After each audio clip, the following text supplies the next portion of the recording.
च जरयाग्रस्तः परगेहम् उपाससे। पितृ पिता भ्रातु भाई सुहृद शुभेच्छको पुत्र पुत्रो હતા બધા મૃત્યુ પામ્યા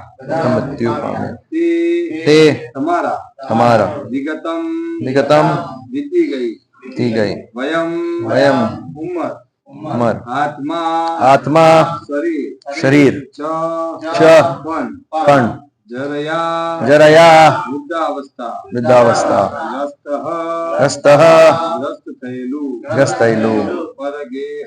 પરગેહમ બીજાનું ઘર ઉપાસસે તમે રહો છો. અનુવાદ તથા ભાવાર્થ કૃષ્ણ કૃપામૂર્તિ શ્રી ભક્તિવેદાંત સ્વામી પ્રભુપાદજી દ્વારા. તમારા પિતા, ભાઈ, શુભેચ્છકો અને પુત્રો બધા મૃત્યુ પામ્યા છે. તમે પોતે પણ જિંદગીનો મોટો ભાગ વિતાવી ચૂક્યા છો. તમારું શરીર હવે વૃદ્ધ થયું છે અને તમે બીજાના ઘરમાં રહો છો. રાજાને ક્રૂર કાળથી પ્રભાવિત એવી તેમની જોખમી અવસ્થાની યાદ અપાય છે અને પોતાના જીવનનું શું થવાનું છે એ જોવા માટે તેમના પૂર્વાનુભવને લીધે તેમને વધારે સમજદાર થવું જોઈતું હતું. તેમના પિતા વિચિત્ર વીર્ય લાંબા કાળ અગાઉ મૃત્યુ પામ્યા હતા. ત્યારે તેઓ અને તેમના નાના ભાઈઓ સૌ નાના બાળકો હતા અને ભીષ્મદેવની કાળજી અને સ્નેહને લીધે તેઓ સૌનો ઉચિત ઉછેર થયો હતો. એ પછી તેમના ભાઈ પાંડુ પણ ગુજરી ગયા હતા. પછી કુરુક્ષેત્રના યુદ્ધમાં તેમના 100 પુત્રો અને પૌત્રો ભીષ્મદેવ, દ્રોણાચાર્ય, કર્ણ અને બીજા અનેક રાજાઓ અને મિત્રો બધા મૃત્યુ પામ્યા હતા. એટલે તેમને તો બધા સ્વજનો અને ધન ગુમાવ્યું હતું અને હવે તેમને જેને અનેક પ્રકારની મુશ્કેલીઓમાં મૂક્યા હતા તે તેમના ભત્રીજાની દયા ઉપર જીવતા હતા. આ બધા પરાજયો છતાં તેઓ એમ વિચારતા હતા કે પોતે પોતાના જીવનને વધુને વધુ લંબાવી શકશે. વિદુર ધૃતરાષ્ટ્રને એ બતાવવા માંગતા હતા કે દરેકે પોતાના કર્મો અને પુરુષાર્થથી ભગવાનની કૃપા વડે પોતાનું રક્ષણ કરવાનું હોય છે. દરેકે પોતાનું કર્તવ્ય નિષ્ઠાપૂર્વક નિભાવવું પડે છે અને પરિણામે માટે પરમેશ્વરનો આધાર રાખવાનો છે. જેને પરમેશ્વરનું રક્ષણ નથી તેને મિત્ર, સંતાનો, પિતા, ભાઈ, રાજ્ય કે બીજું કોઈ પણ બચાવી શકતું નથી. તેથી માણસે પરમેશ્વરનું રક્ષણ શોધવું જોઈએ, કારણ કે માનવ જીવન એ રક્ષણ શોધવા માટે જ છે. નીચેના શબ્દોમાં તેમને તેમની જોખમી સ્થિતિથી વધુને વધુ ચેતવણી આપવામાં આવી. ओम ज्ञानतिमिरान्धस्य ज्ञानञ्जनशलाकया चक्षुरुन्मिलितमेन तस्मै श्रीगुरुवे नमः. श्रीचैतन्य मनोविष्णुं स्थापितमेन भूतले स्वयं रूपं कदामयं ददाति स्वपदात्मिकं वन्देऽहं श्रीगुरुश्रीयुतपथकमलं श्रीगुरुवैष्णवांश्च श्रीरूपं सागरजातं सहगणरघुनाथान्वितं तमस्यं साद्वैतं सावधूतं परिजनसहितं कृष्णचैतन्यदेवं श्रीराधाकृष्णपादान् सहगणललिता शिवशाखान्वितमश्च. हे कृष्णा करुणा सिंधु दीन बंधु जगतपति गोपेश गोपिका कांत राधा कांत नमस्तुते तप्त कांचन गौरांगी राधे वृंदावनेश्वरी विषभानुसुते देवी प्रणमामि हरिप्रिय. वाञ्छा कल्पतरुभ्यश्च कृपा सिन्धुभैव च पतितनां पावनेभ्यो वैष्णवेभ्यो नमो नमः. नमो विष्णुपादाय कृष्णपृष्ठाय भूतले श्रीमद् भक्तिवेदांत स्वामिनिति नामिने नमस्ते सारस्वती देवी गौरवाणी प्रचारिणे शून्यवादी भाषातदेशतारिणे श्री कृष्ण चैतन्य प्रभु नित्यानंद श्री अद्वैत गदाधर शिवाशादि गौर भक्तवृंद. हरे कृष्ण कृष्ण कृष्ण हरे हरे, हरे राम राम राम हरे हरे.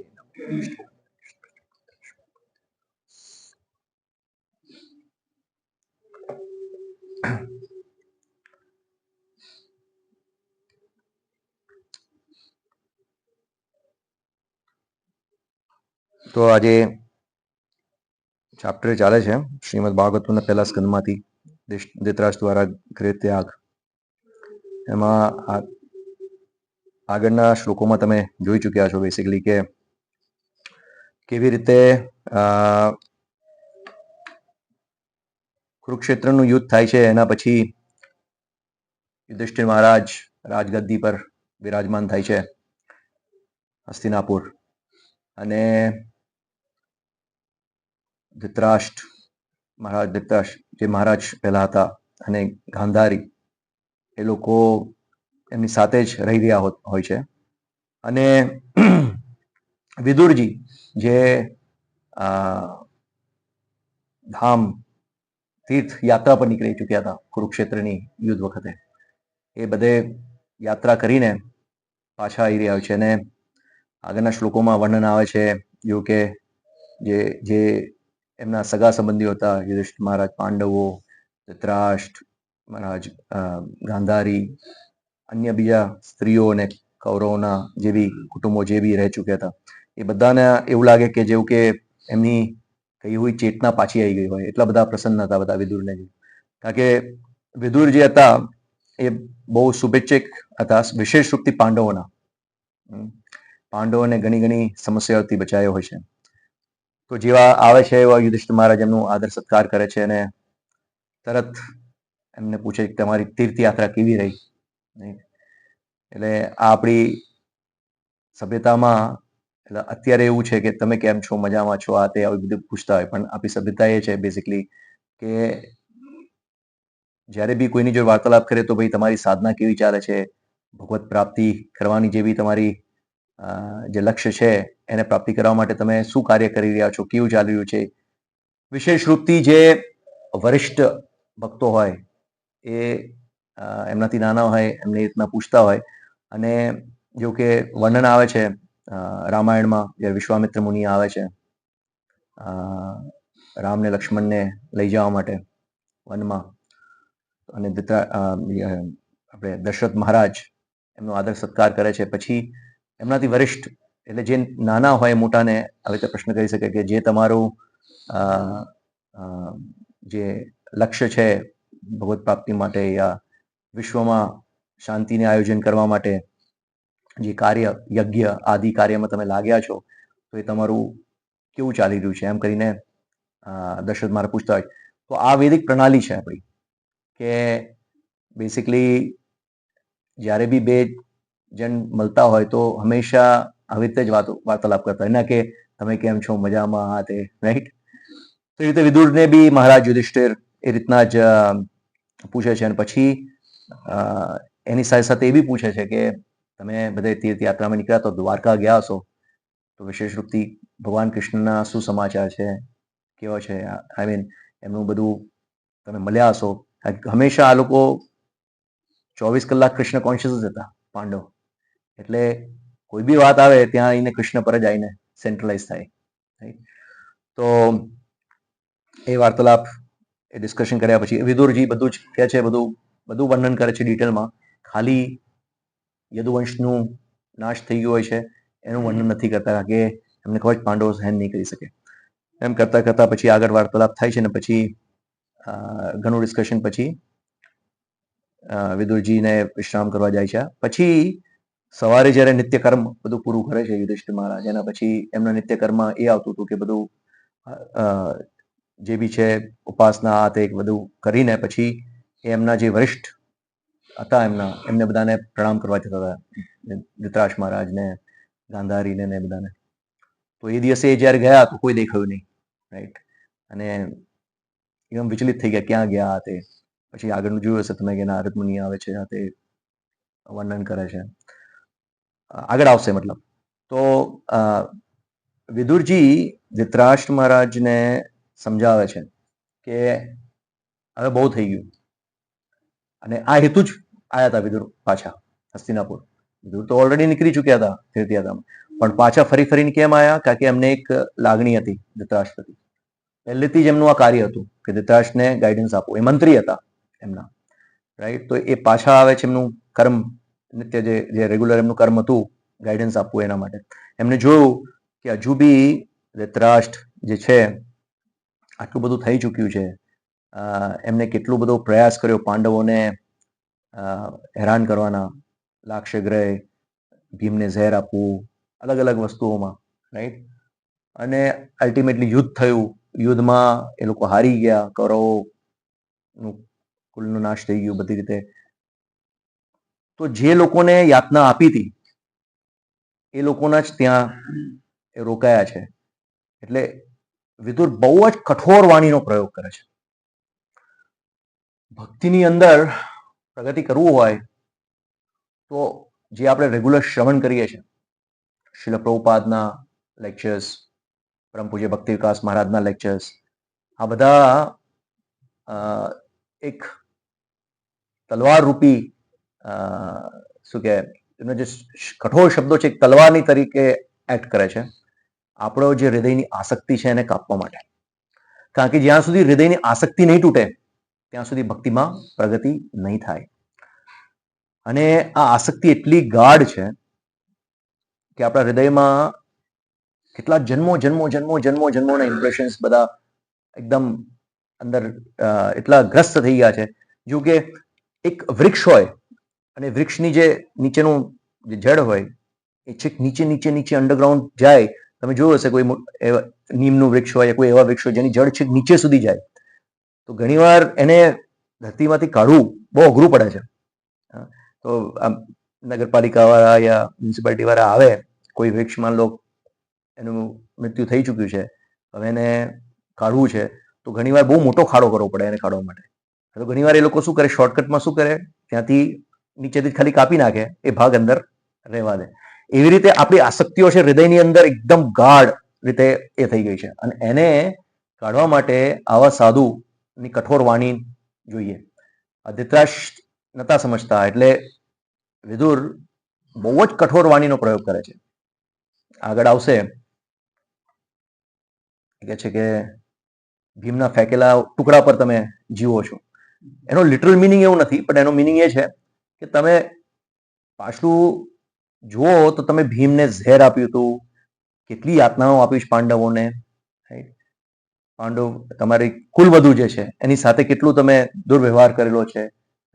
અને તમે જે લોકોનું તમે આટલું બધું ઇન્સલ્ટ કર્યું, આટલું યાતના આપી, એ લોકોના જ આશ્રયમાં તમે રહી રહ્યા છો, એમ કરીને એવો કઠોર વાણીનો પ્રયોગ કરે છે વિદુર.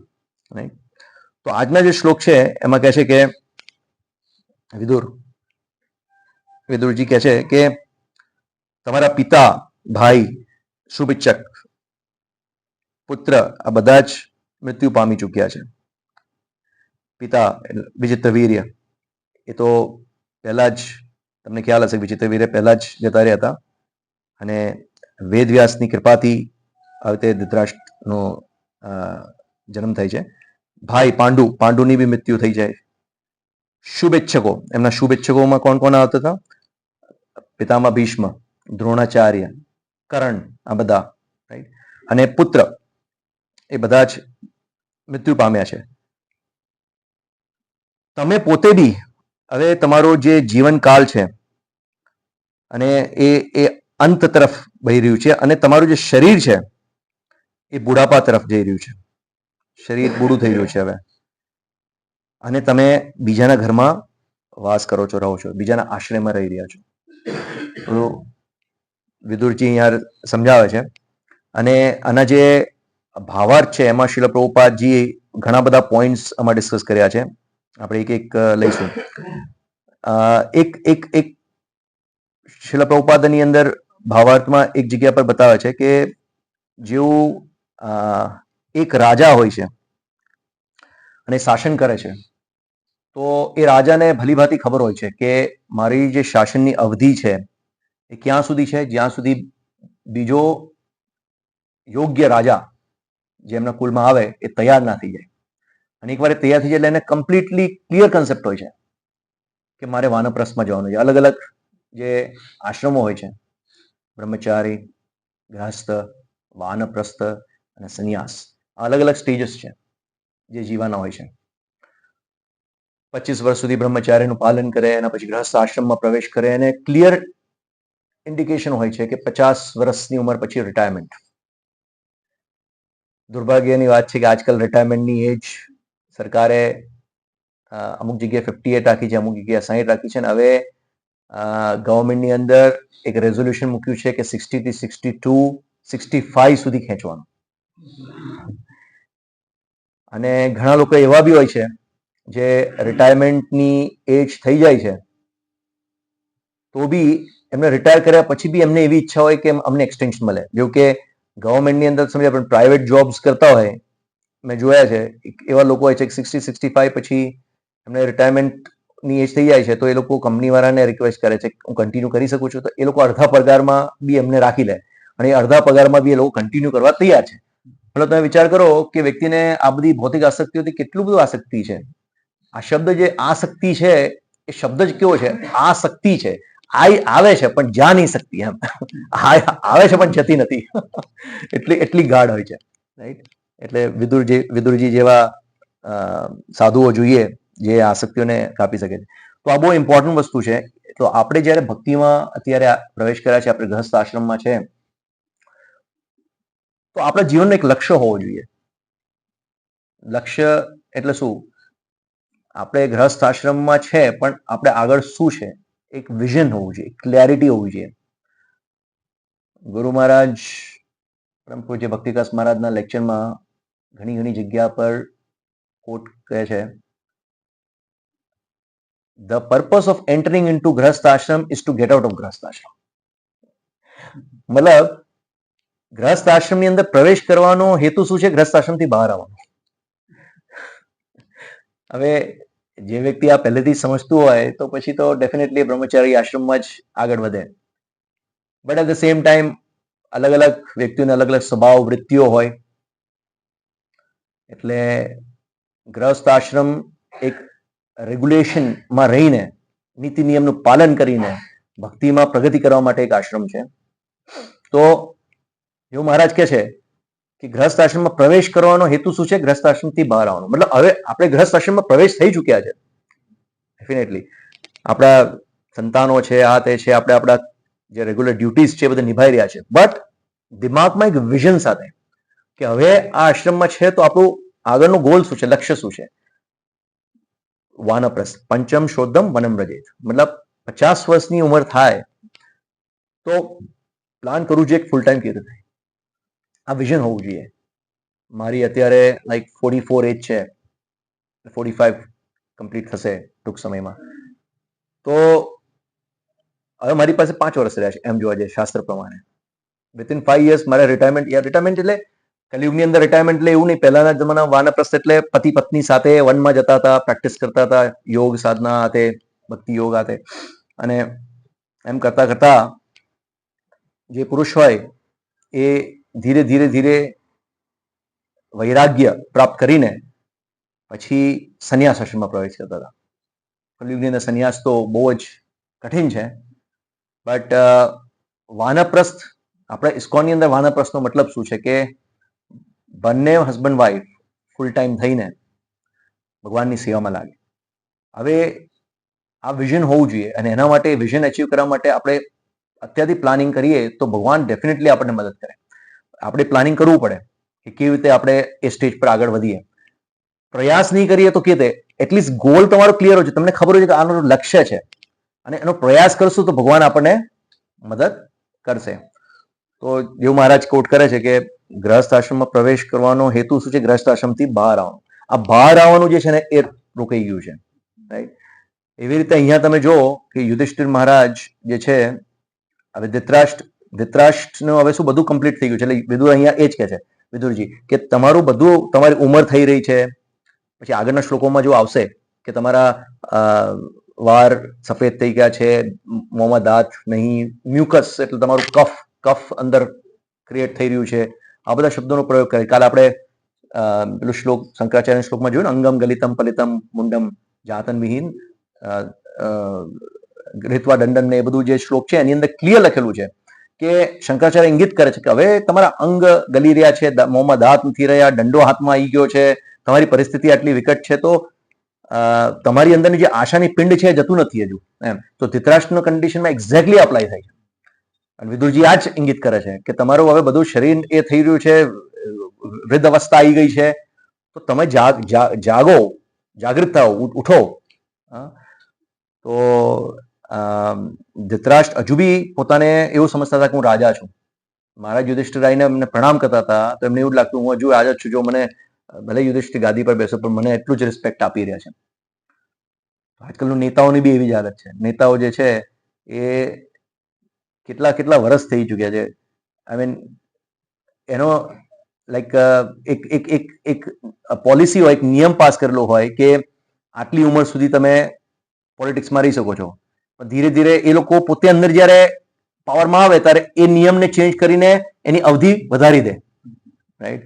હવે અત્યારે જે નેતા છે જો બધા કેવી નામ નહીં લેતો હું, પણ બધા જે મંત્રીના પોઝિશન બેસ્યા હોય એ બધા કેટલા વૃદ્ધ અવસ્થામાં છે, આ તે બધી, અને તો બી એમને એ છૂટતું જ નથી, રાઈટ? એટલે આસક્તિ બહુ પ્રબળ છે એમ. તો અહીંયા વિદુરજી ધૃતરાષ્ટ્રને આ બધી વસ્તુ સમજાવીને એક એક કરીને એમનું આસક્તિ તોડી રહ્યા છે કઠોર વાણીથી.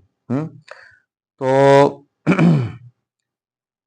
પહેલા એમને યાદ દેવડાવ્યું કે તમારા બધા શુભ ઈચ્છા કરવા વાળા હતા, તમારા પિતા છે, તમારા ભાઈ છે, જે બંધુઓ છે, જે બી તમારા શુભ ઈચ્છા કરવા વાળા હતા એ બધા એક એક કરીને બધા ગતા રહ્યા છે. પછી વિદુરજી ધૃતરાષ્ટ્ર મહારાજને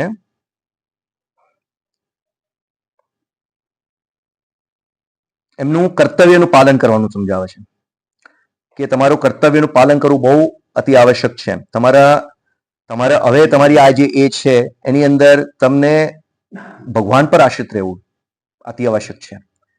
તમે ત્યાં સુધી તમે તમારા પુત્ર છે, તમારા મિત્રો છે, તમારા શુભેચ્છક છે, એમના આશ્રયમાં રહેતા હતા, પણ તમારે હવે સમજવું પડશે કે તમે ભગવાનના આશ્રિત રહેવા. તમે અત્યારે એવું સમજો છો કે તમે અહીંયા આગળ રહો છો એટલે તમે સુરક્ષિત છો બધી રીતે, પણ જ્યારે ઉંમર આવે, વૃદ્ધ અવસ્થા આવે, તો ઓટોમેટિકલી વ્યક્તિને આ શરીર છોડવું જ પડશે.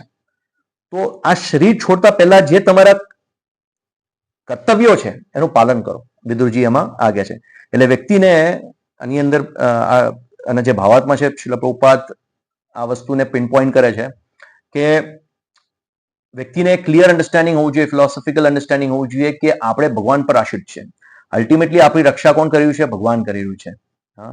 અને ભગવાન ઈચ્છે તો આપણને કોઈ કશું ના કરી શકે, ભગવાન આપણી રક્ષા કરે તો કોઈ આપણે બગાડી ના શકે. ભગવાન જેને મારવા માંગે છે તો એને કોઈ રક્ષણ ના કરી શકે. મારે કૃષ્ણ રાખે કે રાખે કૃષ્ણ મારે કે, એ ક્લિયર વસ્તુ છે, રાઈટ? તો શ્રીલ પ્રભુપાદ આની અંદર આ વસ્તુ ઇંગિત કરે છે. અને વિદુરજી ધૃતરાષ્ટ્ર મહારાજને કહે છે કે તમારી જે આ પરિસ્થિતિ છે એને સમજો. તમે અત્યારે તમે કઈ પરિસ્થિતિમાં છો.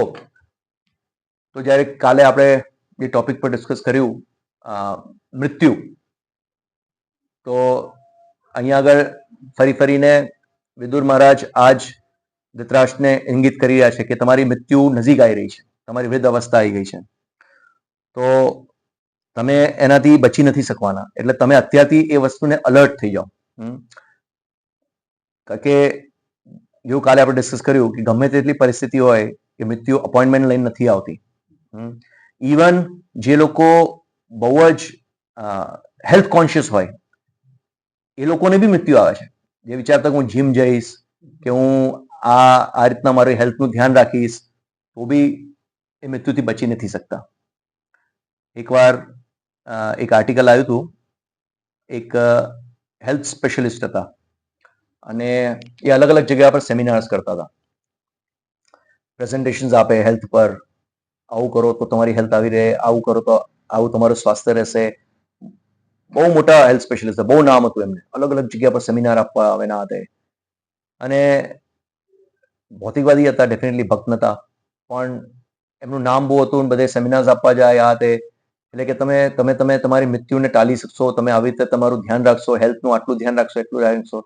એ જ વ્યક્તિ, પેપરમાં આર્ટિકલ આવ્યું હતું, એ જ વ્યક્તિ એક જગ્યા પર સેમિનાર આપીને આવે છે, બહાર નીકળે છે અને એક જગ્યા પર કેળાનું છિલકું પડેલું હોય છે, એના પર પગ પડે છે, લપસીને પડે છે, સીધો પડે છે, માથામાં પાછળ વાગે છે, બ્રેઇન હેમરેજ થઈ જાય છે.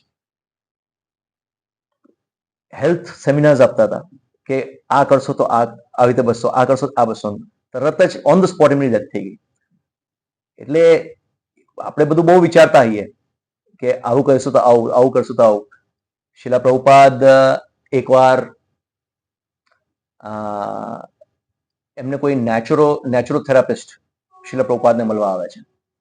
તો એ નેચરોથેરાપિસ્ટ પ્રભુપાદનું એક સ્ટાઇલ હતી, કોઈને બી મળે ને તો શ્રીલ પ્રભુપાદ શું કરતા હતા કે કોઈ વ્યક્તિ જ્યારે કંઈક બોલે ને તો પહેલા એને સાંભળે એટલે એને બોલવા દે. એટલે પેલા વ્યક્તિ બોલતો જાય એને એવું થાય કે ઓકે હવે પતી ગયું ને પછી શિલા પ્રભુપાદ એક જ શોટ મારે, એટલે એને ત્યાં જ એને એ કરી દે. એકવાર એક નેચરોથેરાપિસ્ટ શિલા પ્રભુપાદને મળવા આવે છે. તો પ્રભુપાદ કહે છે કે પ્રભુપાદ તે વખતે એક જગ્યાથી બીજી જગ્યાએ જઈ રહ્યા હતા અને એમને એક ચર્ચા કરવી હતી કઈ.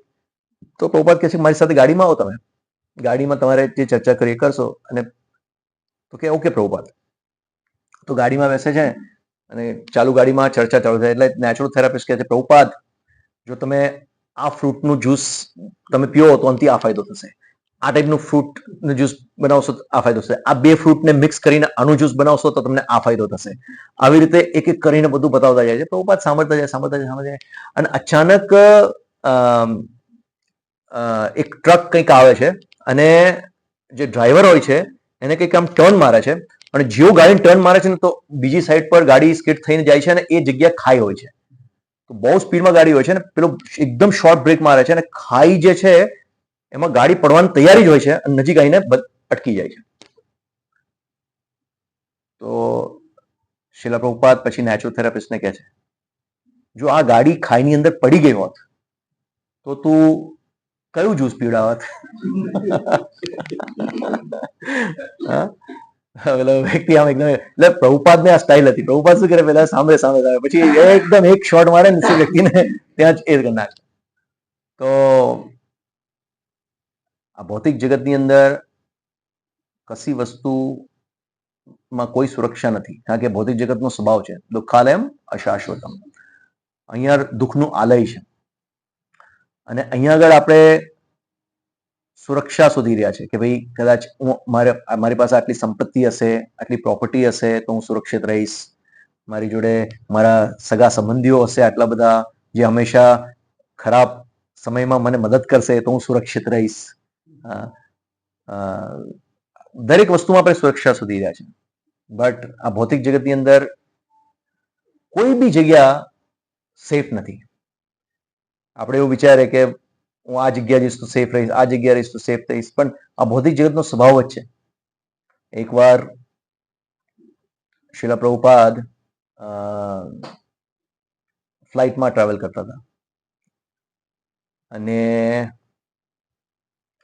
પ્રભુપાદનો પ્રસાદ લેવાનો એકદમ પરફેક્ટ સમય હોય, આટલા વાગે એટલે પ્રસાદ લેવા, એ ચાહે ગમે તે હોય, જમીન પર હોય કે આકાશમાં હોય, એમનો સમય થાય એટલે પ્રસાદ લેવાનો. અને પ્રભુપાદનું એક સ્ટાઇલ હતી પ્રસાદ લેવાની. એટલે જે ભગવાનના ભક્તો હોય, શુદ્ધ ભક્તો, એ પ્રસાદને પ્રસાદ સમજે, ભગવાનની કૃપા સમજે કે આ કૃષ્ણ પ્રસાદ અને ભગવાનથી અભિન્ન છે. આપણે જે ભોગ કરવાની વૃત્તિ ના હોય કે આજે તો બહુ સરસ બધું છે નાખો, સરસ ગુલાબજામુન છે નાખો, એવું ના હોય. એ લોકો સમજે કે આ ભગવાનનો પ્રસાદ એટલે ભગવાનની કૃપા છે અને ભગવાન કૃષ્ણથી અભિન્ન છે અને એનું આસ્વાદન કરે. એક એક નિવાલો અંદર જાય તો એમને આમ આસ્વાદન કરે કેવા. તો પ્રભુપાદ એક દિવસે પ્લેનમાં ટ્રાવેલ કરતા હતા અને જ્યારે ટ્રાવેલ કરતા હતા તો એમનો પ્રસાદનો ટાઈમ થયો. એટલે એમનો જે સર્વન્ટ હોય એમને કે પ્રસાદ. હવે તે પ્લેન ટેક ઓફ થવાની તૈયારીમાં હતી. હવે તમને ખબર ટેક ઓફ થઈ જાય પ્લેન તો પહેલા તો તમારે સીટ બેલ્ટ ને બધું બાંધવું પડે આ તે, અને તે વખત તમારે હલનચલન ના થાય. તો એ પ્રભુપાદના સર્વન્ટ છે એમને ત્યાં પ્રભુપાદનું જ્યાં હોય તો પ્રભુપાદ પ્રસાદનું ટિફિન સાથે જ લઈને જતા હતા. તે ખોલવા બેસ્યા. એર હોસ્ટેસ આવે છે કે છે આ શું કરી રહ્યા છો તમે? અત્યારે પ્લેન ટેક ઓફ કરવાનું છે, તમે કશું આમ હલનચલન ના કરી શકો, તમે સીટ બેલ્ટ બાંધો આ તે. પ્રભુપાદ કે પ્રસાદ. એટલે પ્રભુપાદ કશું સાંભળતા નથી. એટલે એમને સર્વન્ટ કે મારે મારા ગુરુને પ્રસાદ આપવાનો છે આ તે. સાંભળતા નતા. એટલે પ્લેન ટેક ઓફ કરતું તો પ્રભુપાદનું થાળી વાળી બધું રેડી કરી નાખ્યું. પ્લેન આકાશમાં ઉડી ગયું અને પ્રભુપાદ એક એક નિવાલો આમ આસ્વાદન કરતા હતા શાંતિથી. આકાશમાં પ્લેન હતું અને કંઈક ટર્બ્યુલન્સ આવ્યું જેના લીધે પ્લેન આખું આમ થવા મળ્યું, વાવાઝોડું જેવું આવ્યું અને બધા જ અંદર ગભરાઈ ગયા. અને અહીં બધા થયા, હવા જેટલું બધું આવે, લોકો બૂમ કરી નાખી. પ્રભુપાદ શાંતિથી પ્રસાદ લેતા હતા, આંખો મીચીને મસ્ત પ્રસાદ ગ્રહણ કરતા હતા, આસ્વાદન કરતા હતા. અને આવું થોડો સમય સુધી ચાલ્યું, 15-20 મિનિટ સુધી, અને પછી પ્લેન પાછું સ્ટેબલ થઈ ગયું, નોર્મલ. પછી ફ્લાઇટ જ્યારે લેન્ડ થઈ અને બધા ઉતરતા હતા તો જે પ્રભુપાદના સર્વન્ટ હતા અને બીજા ભક્ત હતા એ બંને ડિસ્કસ કરતા હતા કે આજે તો આપણે બચી ગયા, કે બહુ ખરાબ હાલત હતી ને આમ તેમ ને, એટલે કંઈક ડિસ્કસ કરતા હતા. પ્રભુપાદે પાછળ આમ જોયું અને પ્રભુપાદ કે કંઈ થયું હતું એમ પૂછતા હતા. તો કે પ્રભુપાદ તમને ખબર નથી કેટલું બધું કે ટર્બ્યુલન્સ આવ્યું હતું, પ્લેન આમ તેમ થતું હતું આમ તેમ, but now we are safe. એટલે અત્યારે આપણે સુરક્ષિત છે. તો પ્રભુપાદે એ ભક્તની આમ આંખોમાં આમ આમ કરીને જોયું. તો એ ભક્ત બતાવે છે કે જ્યારે પ્રભુપાદ કોઈની આંખોમાં આમ જુએ ને તો પ્રભુપાદ આમ જેવું કે આખું એમનું આત્માને સ્કેન કરી દેતા હોય ને એવી રીતે અંદર આમ જોવા મળ્યા. એમને એવું થયું કે મારા આમ આખા અસ્તિત્વને હલાવી, પ્રભુપાદે બધું અંદર જોઈ લીધું ને એવું પ્રભુપાદ આમ કરીને જોવા મળ્યા. ગંભીર થઈને પ્રભુપાદ બોલ્યા કે there is no safe place in this material world. આ ભૌતિક જગતની અંદર કોઈ જગ્યા સુરક્ષિત નથી. એટલે તમે એવું કહો કે નાઉ વી આર સેફ, તો ક્યારે બી કશું બી થઈ શકે છે, રાઈટ? તો ધૃતરાષ્ટ્ર ને વિદુરજી આ જ બધી વસ્તુ સમજાઈ રહ્યા છે કે હવે તમારો બુઢાપો આવી ગયો છે, વૃદ્ધાવસ્થા છે અને તમે મૃત્યુના સમીપ જઈ રહ્યા છો, તમારા શરીરમાં કશું રખ્યું નથી, શરીર નાશ થઈ રહ્યું છે. તો હવે તમારો કર્તવ્ય છે કે તમે આ બધી આસક્તિઓ છોડો, આસક્તિથી બહાર આવો, ઘર ત્યાગો, જે તમારું કર્તવ્ય છે. જ્યારે કે હાલાકી એમને વાનપ્રસ્થમાં બહુ પહેલા જ જતું રહેવાનું હતું, પણ એમને એટલી આસક્તિ હતી એ છૂટતી નથી, રાઈટ? તો એવી જ રીતે આપણે આજે શ્રીમદ ભાગવતમમાં બધી બહુ ટીચિંગ્સ છે, બધા બહુ લેસન્સ છે આપણા માટે. તો આપણે સમજવું કે આપણે ગૃહસ્થ આશ્રમમાં પ્રવેશ કર્યું છે, તો ગૃહસ્થ આશ્રમમાંથી બહાર નીકળવું એટલે એવું નથી પત્નીને ડિવોર્સ આપી દેવું, આ તે કરવું, રાઈટ? પત્નીને બી સાથે ભક્ત બનાવીને બંને હસબન્ડ વાઈફ કેવી રીતે ભગવાનની સેવામાં ફૂલ ટાઈમ થાય એ ચિંતન મનન હોવું જોઈએ. હરે કૃષ્ણ. કોઈ પ્રશ્ન?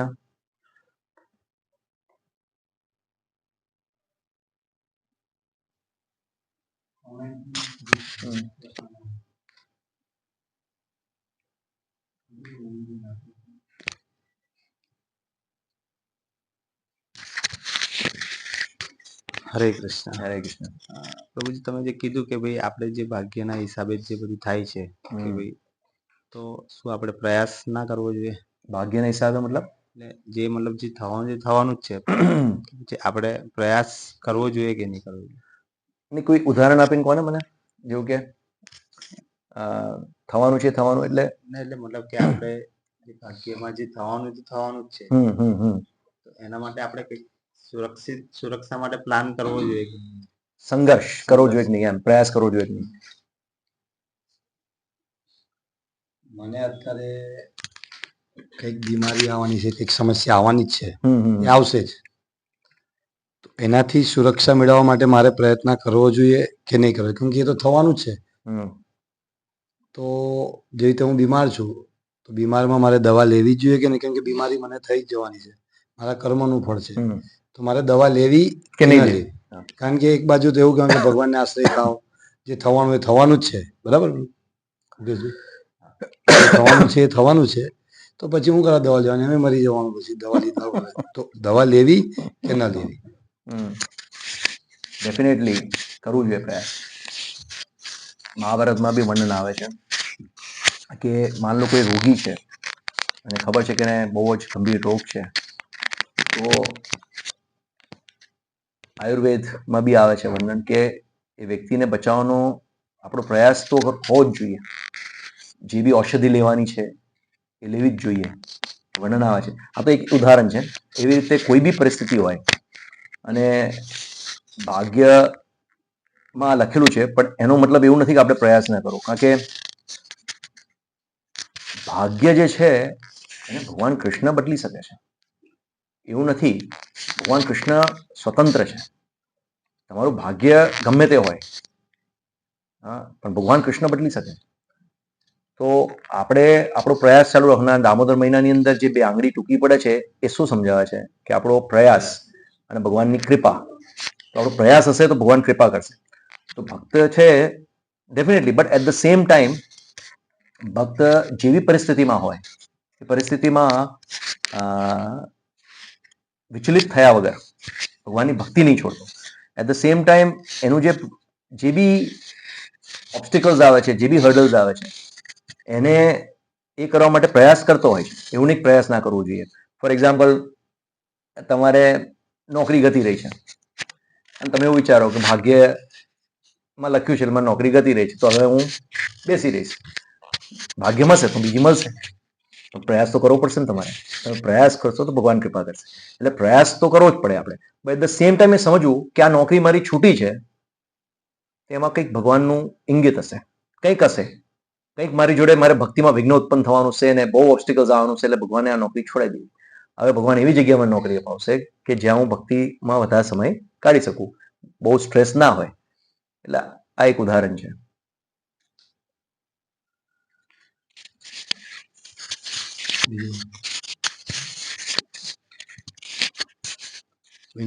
કોમેન્ટ બતાવો.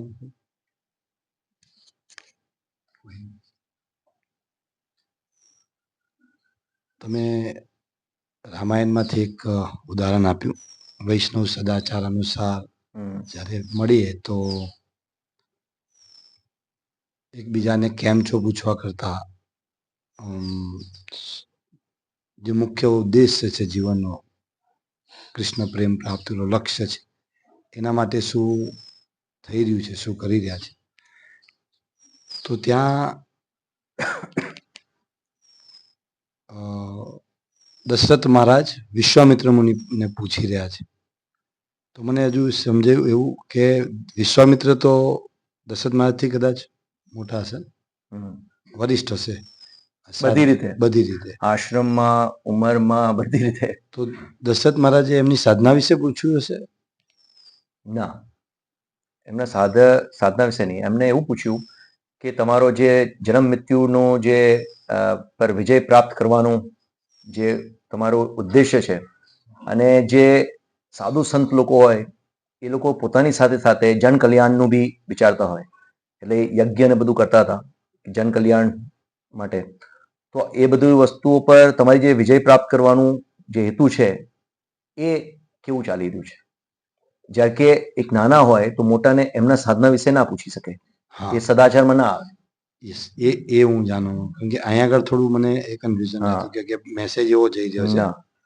તો આપણે એમને એક વરિષ્ઠ હોય એ એમનાથી જે જુનિયર ડિવોટી હોય એને પૂછી શકે કે ભાઈ તારી સાધના કેવી ચાલે છે, મારા કેવી ચાલે છે, શ્રવણ કેવું ચાલે છે. આ તે સદાચારમાં એ ના આવે, મતલબ કે એક જુનિયર છે એ સિનિયરને પૂછે ભાઈ કેવું ચાલે છે પ્રભુ, તમારે શ્રવણ વ્યવસ્થિત થાય છે. આ તે એ વૈષ્ણવ સદાચારના અગેન્સ્ટ છે, એટલે એવું ના હોવું જોઈએ. તો એમાં અલગ અલગ સ્તર છે, તો હું પૂછી લઉં તમને. એક તો વરિષ્ઠ જે નવા ભક્તો છે એને પૂછી શકે ને પૂછવું જોઈએ. તો જે નવા ભક્ત વરિષ્ઠને મળે છે તો એમનું શું કર્તવ્ય બને વૈષ્ણવ સદાચાર અનુસાર? એમનું કર્તવ્ય એ બને એમને પ્રણામ કરવું અને એમના જોડે ગાઈડન્સ લેવી. આ એમનો કર્તવ્ય છે. ઓકે. પ્રશ્ન પૂછે, પ્રભુ મને આ ડાઉટ છે, આ ક્વેરી છે, હું કેવી રીતે સોલ્વ કરું, મને આ પ્રોબ્લેમ્સ આવી રહી છે ભક્તિમાં, કૃપા ગાઈડન્સ આપો. સેવા કરે એમની. ઓકે, આ કર્તવ્ય છે. પછી સમાન સ્તરે મળે તો? સમાન સ્તરે મળે તો મિત્રના ભાવે હોય તો એકબીજાને આલિંગન કરે, મળે અને એકબીજાને પૂછી શકે છે. બંને એકબીજાને પૂછી શકે કેવું ચાલે તમારું સાધના, ના તે પૂછી શકે છે. અને જે વરિષ્ઠ હોય તો ડેફિનેટલી બધી રીતે જુનિયરને બધું પૂછી શકે છે. કારણ કે મિત્રનો ભાવ હોય, મિત્રતામાં તો બધું ઓપનલી વાત કરી શકે છે.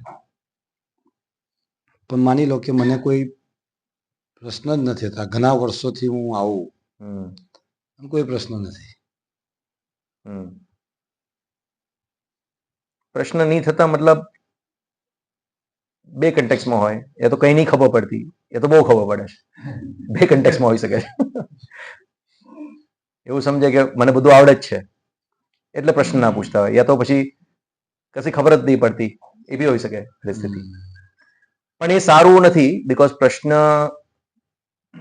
તો બહુ ઇમ્પોર્ટન્ટ છે. તમારા મનમાં કોઈ બી સંશય હોય તો તરત જ એને દૂર કરો. સંશય આત્મા વિનશ્યતિ. એટલે સંશય કોઈ બી હોય એને મનમાં રાખીને ચાલવું બહુ સારું નથી.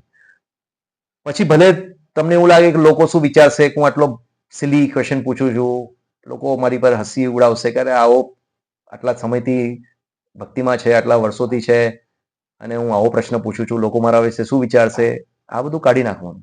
આપણે ભક્તિમાં પ્રગતિ કરવી હોય તો ગમે તેવો ફૂલ છે, મને ગમે તેટલા 25-30 વર્ષ થઈ ગયા છે ઇસ્કોનમાં, અને તો બી શું છે, કંઈ વાંધો નહીં, મને નથી ખબર. આપણાથી વરિષ્ઠ એને પૂછી લેવાનું કે પ્રભુ મને આ એક ડાઉટ છે, ક્લિયર કરો. એમાં કે ના એ નહીં થઈ જવાના. કદાચ તમને પબ્લિકમાં ના થોડું એ થયું તો પર્સનલી જઈને પૂછી લો, પણ પૂછવું જોઈએ. આ બહુ ઇમ્પોર્ટન્ટ છે. તો કોમેન્ટ છે આજના પ્રવચનની મારી કે ધૃતરાષ્ટ્ર મહારાજને વિદુરજી જે કહી રહ્યા છે